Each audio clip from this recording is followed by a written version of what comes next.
Today we are going to be ranking all of Sciel's weapons. I want to make this list to highlight some underappreciated weapons in Sciel's arsenal.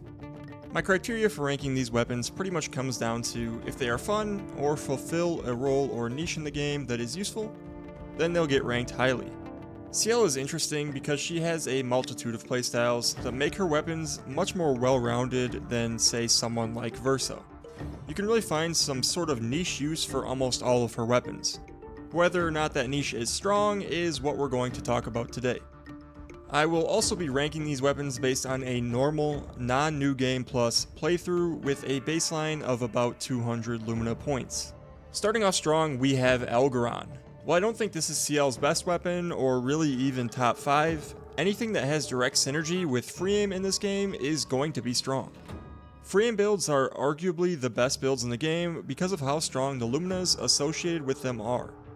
So with that being said, this weapon granting more damage for free aim is good enough to slot it into the good tier. Next up is Blizzon, and this weapon is so close to being good, but it's held back by either a bug or a misinformed tooltip. Blizzon has the highest base damage of all of Sciel's weapons, has good scaling, and comes with a solid damage boost. The problem is that you need to build into base attacks for this weapon to work, and even worse yet, the weapon says that base attacks apply Moon Charge, making you think that maybe with a couple of combo attack Luminas, you can quickly apply Moon Stacks for some fat damage bonuses. Unfortunately, this is just not the case. You can only apply one Moon Charge no matter how many combo attacks you have. I'm not sure if this is a bug or what, but only applying one Moon Charge is enough to put this into the bad category. If Sandfall decides to buff this or fix it so it applies more stacks, then look out, it will quickly become one of her best weapons, and I would love to see them do just that. More viable weapons is always better and more fun. Bourgelon is pretty much just a pitifully weak burn weapon. Much weaker than another burn option we'll get to later. It applies burn incredibly slowly, has the worst scalings in the game, and compared to Verso, who does 300% extra burn damage almost always with his weapons, this weapon only deals double well in Twilight. It's just not worth using. Charnon is one of the fan favorites. I know a lot of people like this weapon, and I understand why. It applies Foretell well, grants free damage, and has good scaling. The problem is that it's not acquired until the final area of the game, and compared to some of her other DPS options, I just don't think it's quite up there. It is, however, probably her easiest weapon to just slap on and do damage with, so we're going to place it into the good tier. Which brings us to the biggest fan favorite in the form of Chation. Now this is actually the first true heavy hitter on this list. Chation is an absolute beast, and much like Verso's Dualiso, it's acquired very early on, and is easily Sciel's best weapon in Act 2 for pretty much every build, no matter what you are doing. Using this in combination with Cardweaver or even Searing Bond after a Lune Wildfire to deal solid AoE and apply 10 stacks to everything pretty much sets you up to win the fight immediately. In Act 2, Vitality is still a good stat and helps her survive the downsides of taking double damage, so I consider the scalings to actually be pretty decent in this situation. This weapon is easily in the great tier, and as soon as you get in media res to cover its downside, this possibly becomes the best Act 2 weapon in the entire game. It's very tempting to place this in Baguette tier. Because it falls off in Act 3, I'm not going to do that, but if you put yours in Baguette tier, I would have no qualms with that. Corderon comes with amazing scaling, is acquired early on, and basically has a permanent damage buff. I consider this weapon to be the most average weapon in Sciel's arsenal. If the weapon is worse than this, it's not worth using. But if it's better, then you have a pretty solid weapon on your hands. If you're scared of taking double damage with Chation, then I think this should be your weapon of choice in Act 2. Direton, much like Blizzon, is in theory kind of a solid weapon, until you once again realize the Moon Charges only get applied once and you're forced into a base attack build. Once again, this is something to watch out for if they ever let it stack multiple charges when using combo attack Luminas. But until then, it goes into bad with its pal. Garganon, I don't think this weapon is good, but I can somewhat appreciate it for what it is, and that is a more defensive weapon for players that aren't the best at the game. Every character has a weapon like this that's kind of meant for players who want to play more safely, and I think that's fine. It has super good defensive scaling and wants to get hit. Because it has a clear niche and intentions, that's good enough to keep it out of unusable for me. But if you're trying to maximize potential, definitely steer clear of this weapon. Gobluson is pretty much the Timu version of Chation. Sure, it doesn't come with the downside of double damage, but with in media res, that's pretty much irrelevant anyway. It's a slightly more defensive option in Act 2 if you don't want to use Chation or Corderon. It's a solid weapon that works well in burn-oriented builds and applies Foretell decently. But don't expect to set the world on fire with this one. Average. Guleson is a true sleeper hit. Applying marks to all enemies is incredibly underrated and strong. Not removing those marks is even stronger. Add in some great scaling and additional Foretell stacking, and this weapon quickly becomes one of Sciel's best options. Pair this with super good mark synergy teams like Benisor Mortor Monoko and Gustav Mael, and you've got an extremely powerful marking core. And now, out comes our first baguette of the day. Litheson. Litheson is one of two weapons you should probably be using on your Sciel in the endgame. This one is for support Sciel. Being able to permanently buff your squad and debuff enemies, especially in combination with delaying slash, allowing you to alter turn orders even more, is absolutely insane. She will also never run out of AP with this weapon from its passive, so the train never stops rolling.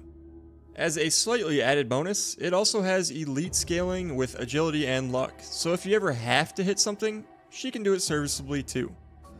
Lusteson. Really unfortunate scaling on this one, and I'm not really sure if there's ever a reason to use this weapon. But the passives it has are actually pretty solid. Propagating Foretell, dealing more damage, and most importantly stacking marks for that juicy 50% damage boost is just really solid. I wish it leaned more into the marking side of its niche. It's not something I'd ever use, but it's really just an okay weapon, and I don't think you can go wrong with using it. Martenon is Sciel's best weapon, at least in the endgame. If you want to see it for yourself, check out my main character Sciel build on the channel. It just deals really high damage. Its base power is high, it has a built-in nuclear AoE, built-in nuclear Foretell AoE, and generates charges at double the rate of anything else, which is the most powerful part of Sciel's kit. The only thing holding this weapon back is its god-awful scaling, which makes it harder to get its crit chance to 100%. Which is why in my main character Sciel build on the channel, I actually use the Picto called the One, which grants you 107% crit chance with nothing else required. Yes, it gives you 1 HP, but with shields in the game, that really just doesn't matter. If this weapon had luck instead of vitality as a scaling stat, I think it would very easily be in the top 5 weapons in the game, if it's not already. As an additional bonus, I think it looks pretty damn cool, which granted is pretty easy for a scythe, but cool nonetheless. Needless to say, this is at the top of the food chain in baguette tier. Minason has one of the worst base powers, wants you to use a base attack build, and doesn't let you enter Twilight due to the lack of moon charges. It's hard to see the positives for this weapon when it's just too niche and awkward to use, so it goes straight into the bad tier. Moisson comes with great scaling, some extra damage, and a couple of buffs, which is cool. The buffs are largely irrelevant when you get them because your team likely already has a dedicated buffer, and the damage increase is pretty pitiful. But with that being said, there's really nothing wrong with this weapon. It's just on the weaker side, so we're going to put it into average. Ramasson is not good. As mentioned before, consuming charges is rarely a good thing on Sciel. Even worse yet, it's a base attack build that doesn't synergize with combo attack again, and it's a healing weapon in a game where healing is suboptimal. I'm sure you could use this in a buff healing build with Sciel, so for that reason I'll keep it out of unusable, but I'm not sure why you would do that when her abilities already do so and other companions can do it better as well. I do think this is very likely Sciel's worst weapon with passives, so I would steer clear of it. Rangeson has an awkward place in the game, where to be quite frank, the weapon is not good. But it does fulfill the niche for less than great players to use it to heal herself up in Act 2. It's acquired really early on, has solid scaling, helps with energy economy, and helps Sciel stay alive. It's not bad, and it's not unusable. but it's not much more than that either. So we're going to place this in the average tier. Sadon has the worst base power by far and absolutely no passives that boost damage.